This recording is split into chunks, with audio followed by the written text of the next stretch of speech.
Hello दोस्तों, Rahul commerce education में आपका स्वागत है। एक नई वीडियो के साथ, एक नए टॉपिक के साथ वीडियो की शुरुआत करते हैं। राहुल कॉमर्स एजुकेशन प्रेजेंट साझेदारी व्यापार से आप क्या समझते हो? What do you mean by partnership? Define with characteristics. साझेदारी व्यापार, मीनिंग ऑफ पार्टनरशिप। व्यवसाय संगठन का वह स्वरूप जिसमें दो या दो से अधिक व्यक्ति अपनी अपनी पूंजी लगाकर व्यापार का संचालन करते हैं तथा निर्धारित अनुपात में लाभ हानि वहन करते हैं, साझेदारी व्यापार कहलाता है। Such as a form of business in which the capital is invested by 2 and more person. It is operated by 2 and more person and the profit and loss is divided on the basis of ratio of investment called partnership.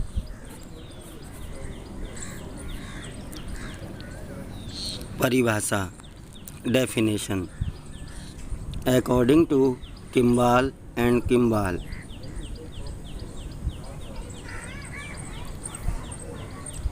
एक साझेदारी firm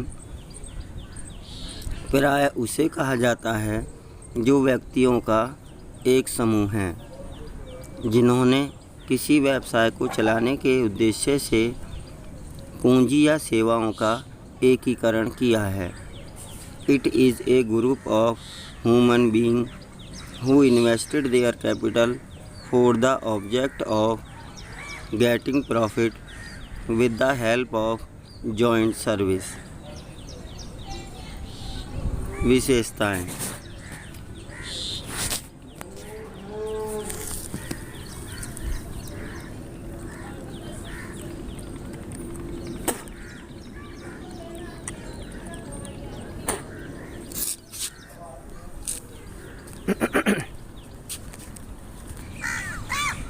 किम्बाल and Kimball के अनुसार, according to Kimball and Kimball, एक साझेदारी firm प्राय उसे कहा जाता है जो व्यक्तियों का एक समूह है जिन्होंने किसी व्यवसाय को चलाने के उद्देश्य से पूंजी या सेवाओं का एकीकरण किया है। It is a group of human beings who invested their capital for the object of getting profit with the help of joint service. And after all, characteristics of partnership. साझेदारी व्यापार की विशेषताएं, दो या दो से अधिक व्यक्तियों का समूह, एक group of 2 and more person.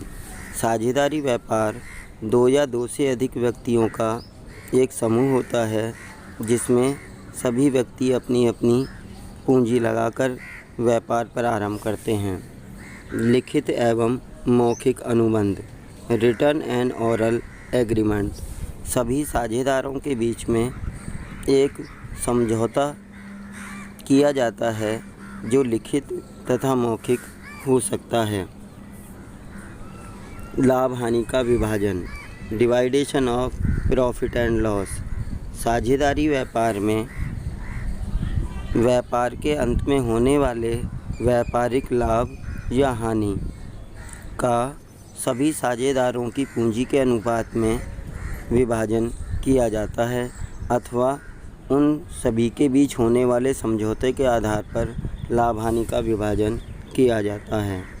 स्वामी तथा एजेंट का संबंध, the relation of owner and agent, साझेदारी व्यापार में व्यापारिक फर्म तथा साझेदारों के बीच स्वामी तथा एजेंट का संबंध होता है। प्रधान तथा व्यापारिक अभिकर्ता का संबंध। नेक्स्ट, साझेदारों की न्यूनतम संख्या 2।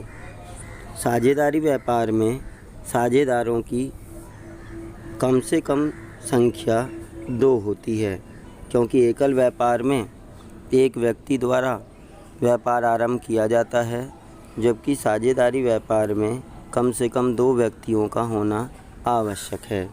साझेदारों की अधिकतम संख्या 50 होना। Maximum number of partners is 50।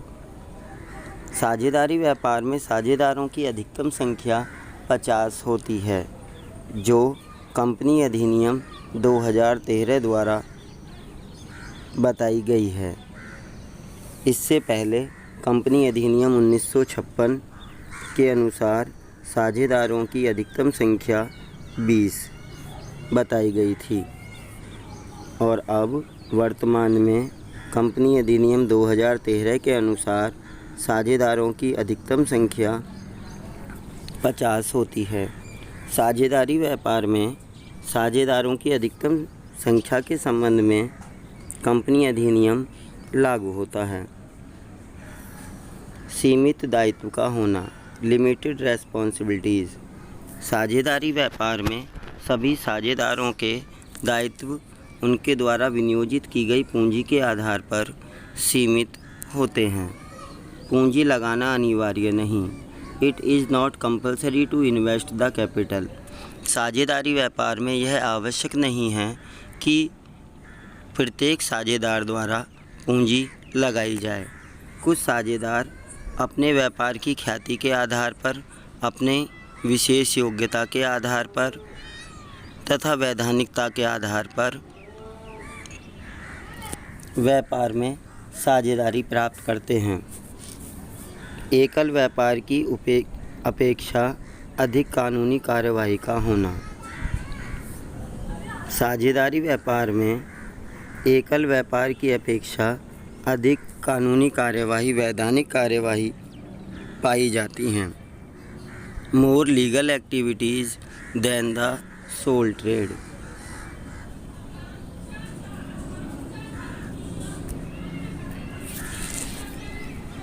साझेदारी व्यापार के गुण। Advantage of partnership. पूंजी की अधिक मात्रा होना, more capital than the sole trade. साझेदारी व्यापार में एकल व्यापार की अपेक्षा अधिक पूंजी पाई जाती है, जिस कारण व्यापारिक विकास एवं विस्तार संभव होता है। व्यापार का विकास एवं विस्तार संभव होना, the development of the business is possible. जैसा कि हम पहले ही टॉपिक में पढ़ चुके हैं कि व्यापार में लगाई गई पूंजी की मात्रा अधिक होने के कारण व्यापार का विकास एवं विस्तार सरलतापूर्वक किया जा सकता है। लाभ की अधिक मात्रा होना, more profit than the sole trade. एकल व्यापार की अपेक्षा साझेदारी व्यापार का व्यापारिक स्वरूप बड़ा होता है, इसका कार्यक्षेत्र बड़ा होता है, जिस कारण इसमें होने वाले लाभ की मात्रा अधिक होती है। व्यावसायिक साधनों की अधिकता, लार्ज सोर्सेज ऑफ प्रोडक्शन। एकल व्यापार में पूंजी की कम मात्रा होती है, जिस कारण उसमें व्यावसायिक साधनों की कमी पाई जाती है, जबकि साझेदारी व्यापार में व्यावसायिक साधन, पूंजी तथा श्रम, संगठन, इन सभी साधनों की अधिकता होती है, क्योंकि इसमें सदस्यों की संख्या कम से कम 2 तथा अधिकतम 50 होती है। पंजीयन कराना अनिवार्य नहीं। साझेदारी व्यापार का पंजीयन ऐच्छिक होता है, वह अनिवार्य नहीं होता। Registration is not compulsory. अनुपस्थिति से हानि न होना, there is no loss for absence. साझेदारी व्यापार में साझेदारों की संख्या एक से अधिक होने के कारण किसी भी अनुपस्थिति के कारण व्यापार को बंद नहीं किया जाता है तथा व्यापारिक हानि से मुक्ति मिल जाती है। उचित परामर्श की प्राप्ति, easy to receive perfect advices. एक से अधिक व्यक्तियों का होना, अलग अलग क्षेत्रों से जुड़ा होना, विशेष योग्यता का होना, जिस कारण सभी व्यक्तियों के आपसी समझौते के आधार पर, उचित परामर्श के आधार पर एक कुशल निर्णय लिया जा सकता है। जोखिम का विभाजन, डिवाइडेशन ऑफ लॉस। साझेदारी व्यापार में वर्ष के अंत में होने वाली हानियों का भी विभाजन होता है, जिस कारण जोखिम प्रत्येक साझेदार पर कम होता है। साझेदारी व्यापार के दोष, डिसएडवांटेज ऑफ पार्टनरशिप फर्म। निर्णय लेने में देरी, time passes in decision making. एकल व्यापार की अपेक्षा साझेदारी व्यापार में निर्णय लेने में समय अधिक लगता है, क्योंकि सभी साझेदारों में उचित परामर्श के बाद ही कोई निर्णय लिया जाता है, जिसमें टाइम अधिक लगता है। व्यवसाय में गोपनीयता का अभाव, there is no secrecy in the business. एकल व्यापार की अपेक्षा साझेदारी व्यापार कम गोपनीय होता है, इसमें गोपनीयता का अभाव पाया जाता है, क्योंकि व्यापारिक क्रियाओं की प्रत्येक साझेदार को जानकारी देना अनिवार्य होता है, जिस कारण उसकी गोपनीयता समाप्त हो जाती है। अत्यधिक खर्च, मोर एक्सपेंसिव बिजनेस। एकल व्यापार की अपेक्षा साझेदारी व्यापार एक अत्यधिक खर्च वाला व्यापार है, क्योंकि इसमें पूंजी की अधिक आवश्यकता होती है। व्यावसायिक मतभेदों का जन्म, there is more opportunity of disputes among the partners in the business. साझेदारी व्यापार में साझेदारों की संख्या एक से अधिक होने के कारण आपसी विचारों में मतभेद पाए जाते हैं, जिस कारण व्यापारिक संघर्ष तथा झगड़ा होने की संभावनाएं अधिक होती हैं। असीमित दायित्व, अनलिमिटेड रेस्पॉन्सिबिलिटीज़। साझेदारी व्यापार में साझेदारों के सीमित तथा असीमित दोनों ही प्रकार के दायित्व पाए जाते हैं। छोटे व्यापारियों के लिए उपयोग न होना, it is not useful for small businessman.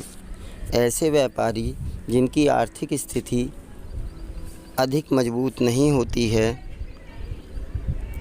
जो अधिक मात्रा में पूंजी का विनियोजन नहीं कर पाते हैं, ऐसे व्यक्तियों के लिए यह व्यापार उत्तम नहीं है।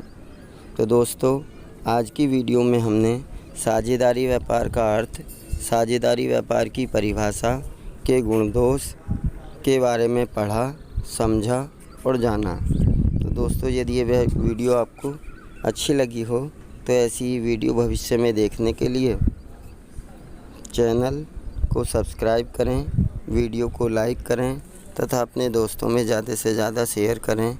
धन्यवाद।